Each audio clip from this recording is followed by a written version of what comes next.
हामी गाउँमा हुँदाखेरि, बाल्यकालमा हुँदाखेरि या जे हुँदाखेरि हामी आफ्ना साथीभाइहरूसँग एउटा ठाउँमा पटक्कै भेट्थ्यौँ।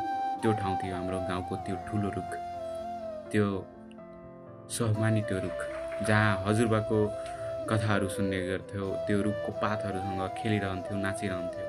आज त्यो रुखबाट, त्यो स्वाभिमानी त्यो वृक्षबाट हामी टाढा छौँ र त्यसैको माथि मैले एउटा कविता लेखेको छु कि गाउँको बीचमा स्वाभिमानी त्यो रुख, बाल्यकालमा उसले मलाई दिएको सुख, भाइसँग उसको काँधमा बसी गरिएको रमाइलो, हजुरबाको कथा सुन्दा म बिर्थे समयको बेलो।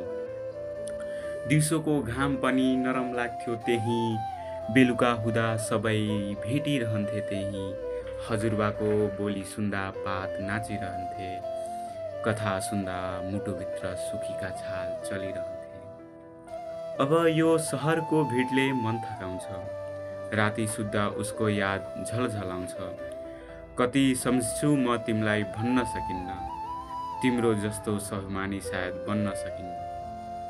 आज पनि आत्मा मरेर छैन, त्यही ठाउँमै छ, जस्तो शरीर सहरमा भए पनि मन गाउँमै छ। जब सम्झनाको ढोका खुल्छ एकाएक, हजुरबाले बोलाइदिनुहुन्छ जस्तै लाग्छ। ए बाबु, आज फेरि सुनाउँछु कथा हेर्ने एउटा कथा।